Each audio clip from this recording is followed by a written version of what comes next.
Praise the Lord. எல்லாரும் சந்தோஷமாக இருக்கிறீங்களா? கர்த்தர் நமக்கு கொடுத்த இந்த புதிய நாளுக்காக கர்த்தரை ஸ்தோத்திரிக்கிறேன். இந்த காலை நற்செய்திக்கு உங்களை வரவேற்கிறேன். இந்த நாளுக்குரிய வார்த்தையை நாம் கேட்க போகிறோம்.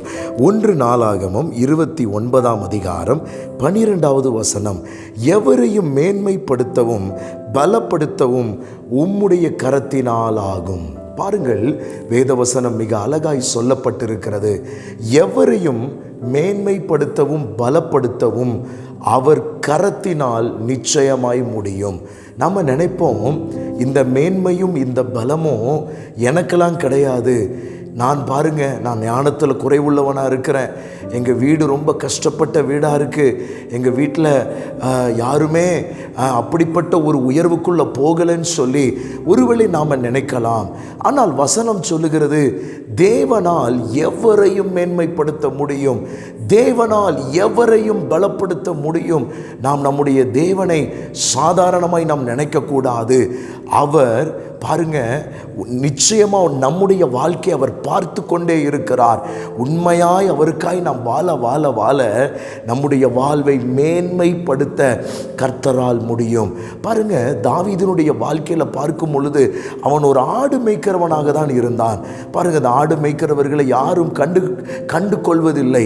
நம்முடைய ஊர்களிலே பார்க்கும் பொழுது ஆடு மேய்க்கிறவர்கள் அப்படியே மேய்த்து கொண்டே போவார்கள். அவர்களை பார்க்கும் பொழுது நாம் பெரியதாய் அவர்களை நம்ம கண்டு கொள்வதில்லை. ஆனால் நாம் வேத புஸ்தகத்தில் வாசிக்கும் பொழுது ஆடு மேய்த்து கொண்டிருந்த தாவீதை யார் புறக்கணித்தார்களோ, யார் அவரை அவமதித்தார்களோ, தேவன் அவர்கள் மத்தியிலே தேவன் அவனை தெரிந்து கொண்டார்.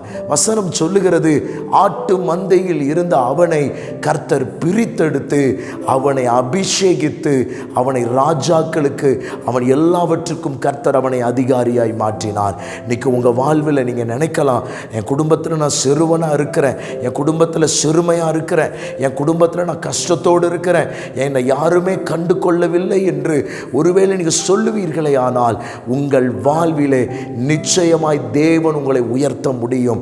எவனையும் அவர் மேன்மைப்படுத்த முடியும். யாரையும் அவரால் பலப்படுத்த முடியும். யாருக்கு தெரியும், ஏற்ற காலத்திலே அந்நிய கண்கள் அல்ல, உங்கள் சொந்த கண்களை காணும்படி எல்லாருக்கும் முன்பதாக தேவன் மேன்மைப்படுத்தி கனப்படுத்தி ஆசீர்வதிக்கிறவர். உங்களையும் அவர் ஆசீர்வதித்து நடத்துவார். உங்களுக்காக ஜெபிக்கிறேன். பரிசுத்த பிதாவே, வார்த்தையை கேட்ட ஒவ்வொருவரையும் ஆசீர்வதித்து இந்த வார்த்தையினால் நிரப்பும். இயேசுவின் நாமத்தில் பிதாவே, ஆமென். God bless you.